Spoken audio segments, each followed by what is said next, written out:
looking well beyond the UC application to make final admission decisions. What will end up happening is most of those colleges or schools on any UC campus will have a link on their website to the supplemental application or the other requirements, be it a portfolio, an audition, an interview, letters of recommendation that specialty school requires. So even prior to applying, a student can usually get some familiarity with what will be asked as a next step, and could even start preparing for that. Once a student fills out the UC application and November rolls around and they click submit, if they chose something like nursing or a visual performing arts or something like that, they'll be prompted in most cases by the individual campuses that, we see that you express an interest in nursing. Here is a link to the nursing supplement. Or we see here you express an interest in theater. Here is a link to signing up for a theater audition either on campus or in the Bay Area or whatever it may be. And so students can expect to have to do something in those majors as a next step. But the good news is most are actually pretty excited to do it because the faculty, either on their own or in consultation with the admissions office, will review that, will make those decisions as to who will be offered a space in the freshman class. And it usually will come down to their talent, their ability to succeed in that major. A program like nursing's, again, for example, at UCLA, nursing is going to look at kind of background and experience in that, answers to questions about caring for others and preparation for a field of that nature. And so they're going well beyond test scores or GPA or even kind of academic performance. They really at that point need to know that you have the talent or you have the ability to be successful in that major. And that's what those supplemental forms or additional aspects are trying to do. No, I love them because they really gives that chance for that student to show that human side for you guys to investigate for that passion. And it's been a great benefit. And I love how in the application it pops up right away, supplemental. Yeah. So in case someone didn't do their homework beforehand, you know it right then and there when you select it. So when some students select other majors like business or engineering or other impacted majors that are really high in demand at your campuses, are there extra steps students need to be aware of? So this will vary from campus to campus. So there will be some UC campuses where the major you select in these areas like business or even engineering or even other areas like the sciences, major won't really play a role in the review. It's primarily focused on your preparation for that UC campus. At other UCs, the major you indicate absolutely could be a focus of the review process. So, for example, at UCLA, engineering is one of those specialty schools where you complete the UC app, you click submit. We do 2 reviews in the admissions office, and every single person who applied to engineering is sent along to the faculty in engineering. And they do an additional review of that application with a lens toward the student's ability to solve problems, to think critically. It's not just that they're involved in math or science competitions. It's well beyond that. It's the ability to problem solve and to think about it from a human angle because engineers are solving dilemmas or problems for people on a macro level. And so the faculty in engineering value the chance to really review an application with that mindset. So there's nothing more that a student had to do other than present that aspect of who they are in their application to make sure that they're aligned with the interests of the engineering faculty. If it's something like business, again, depending on the UC, they may be looking for a student who's a good fit for business. If other campus, they might not even take that into account. So it's a great question to ask each campus that a student's interested in applying to. Great. And they could always just call or email each of the UC campuses, correct? Yes, or if they do a school visit, that would be the other opportunity to talk with them face-to-face or at a local college fair or evening program or something. And another question some students may have is there are some optional sections like the parent's profession, education, and income. Should a student fill out these optional sections? So they are not required to. Just because we say they're optional, there's not a wink and a nod that they're supposed to do that. That will have absolutely no bearing. If it's filled out or blank, it has no bearing on the admission process. What's especially helpful in filling out those sections is those are factors that determine whether or not a student will get a fee waiver. on the UC application. So we don't accept College Board fee waivers or ACT fee waivers when a student's filling out the application. Based on the answers they give to questions of that nature, the need for a fee waiver is calculated, and then the student at the end of the process, when they're finalizing the application, would be alerted as to whether or not they qualified for a fee waiver. If they did, they can apply that to up to 4 UC campuses where they do not have to pay the application fee for those 4 campuses. So that would be the only reason I would say there's absolutely no negative effect if they indicate any information about parents' profession, education, or income. If they leave it blank, the only thing they run the risk of is not qualifying for a fee waiver. Right. And then also those students, and I'm sorry, and also those students could also, if they do fill it out, could qualify for the EOP, the Educational Opportunity Program that's set up for first-generation college-bound students that meet that income criteria as well. Yes, that's correct. Great. And so when students start looking at the UC application, what are some common mistakes that you see students making on there? I mentioned one of these earlier, and it's worth repeating. On the personal insight questions, if they don't answer the question, the full question, if they are not personal, if they're not insightful, if we don't learn anything about the applicant that we didn't already know, that's a missed opportunity. And you could say that's a mistake because they had the opportunity to share more, to give more perspective, and they didn't. And it's not necessarily a reason we would deny someone, but if thousands of students did what I just said, where they actually did provide that insight and context and perspective, you can see how someone who didn't, even with stellar academics or whatever it may be, would still be at a slight disadvantage in terms of offering them one of a limited number of seats.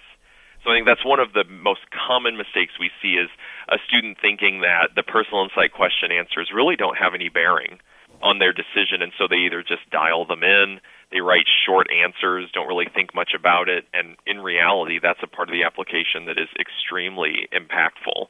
And so that's a big mistake. I think the same is true in the extracurricular activities or the work experience. Students sometimes think that we might not want to know something, or maybe they don't think something's worthy of mentioning. The reason we give them that space is so they can share everything that defines what they've done with their free time, how they spend their time, where their priorities have been. And as long as it's something that has been meaningful or impactful to them, their family, their community, whatever it may be, we want to know. There's no wrong way to fill that out as long as it's full of meaningful activities and work experience and awards and recognition. And just talk a little bit about what all of those things were. There's 160 characters, space box, that you can talk about each of those things. And again, so many students leave that blank that it's a missed opportunity to shed a little more light on what we wanted to know. And the final thing I would say in terms of a common mistake is students probably just don't budget enough time to work on this application. The self-reported section takes some time. The mindset of kind of really answering the personal insight questions takes a little bit of time. And if they budget some time to do that, it'll be much easier than if they're kind of racing against the clock to try and finish it, thinking that it might be a little easier. So those would be a few things that come to my mind for common mistakes. No, that's some great advice, because I can't tell you how many times students with the, like you said, the personal insights will talk about a problem, but the prompt asks for, and how would you solve it? And they forget the second part.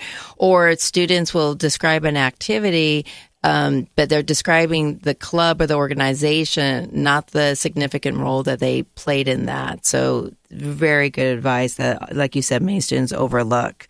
So yes.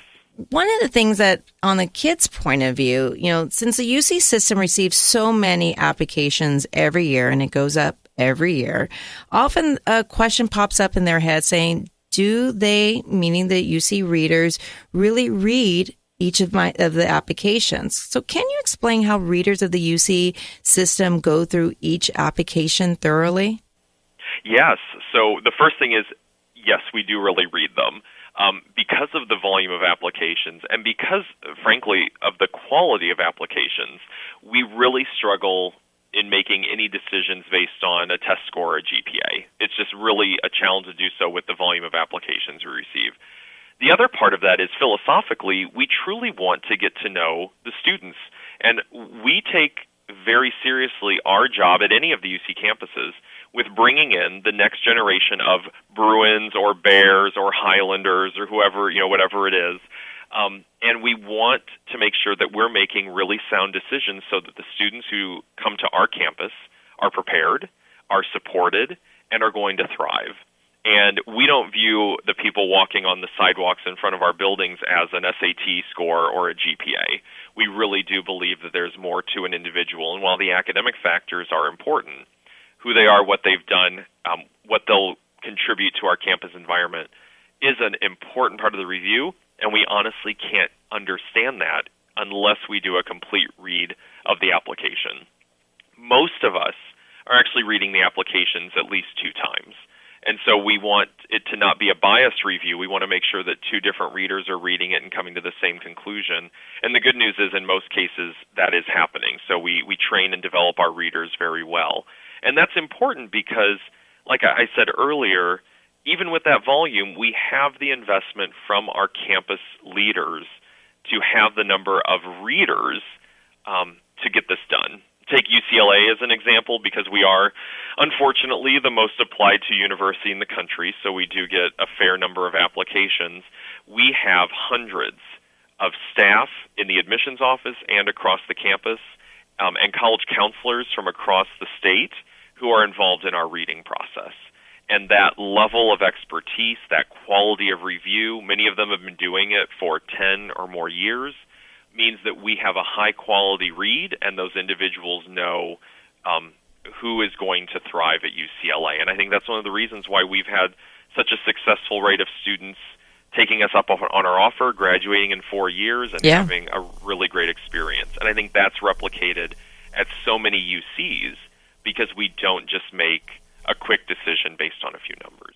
No, and through all my years working with the UC system, so many individuals are so devoted on making sure that students are aware of the UC system and making it accessible to all students. And if it doesn't seem like they're ready for it, they don't close the door, right? There's an option of, transferring, where a lot of schools have like tag agreements through the community colleges. And so I've seen the UC system open so many opportunities and make some great futures for so many different students out there. Yeah, and I think it's that mindfulness to say if we aren't able to offer admission to a student for their freshman year, providing them the pathway and the tools and the guidance to say the next option is to go to a community college for a couple of years and then apply as a transfer student, which that process isn't as selective. It's a little more black and white, and that's where so many students, again, of the juniors and seniors at UCLA, 40% of them came to UCLA as transfer students. That's right. And so I think that what that tells a lot of students is this isn't a one-and-done type of a thing where if you don't get in as a freshman, there's no other pathway to the UC. It's that we recognize that we're selective. We also, for some of those students, they just might not be ready for the UC classroom. And there's nothing wrong with that as long as they know how to get ready through going to a community college. And when they do that, they get here and have an incredible 2 years. And what we always talk about is no one ever asks where you started college. They only ask where you graduated. I know. It's always about the end story. And I remember the UC system did a study about how well community colleges prepare transfer students in the UC. And it was with flying colors of how well they have performed. And I know so many of my students have benefited from that through the years. So whether someone's thinking about the UC, whether going directly as an undergrad, as a freshman, or transferring, if they have more questions, where can they find help, Mike? So if they are kind of just starting the process, the first thing they can do is go to the website or see if a UC campus is holding an event in their area or visiting their school and meet with that admissions representative. A lot of the UCs have evening programs or programs on the weekend that they can go to in their home areas, or come to the campus and go on a tour and attend an information session. Those opportunities are listed on our website as well, and all of the UC campuses offer that.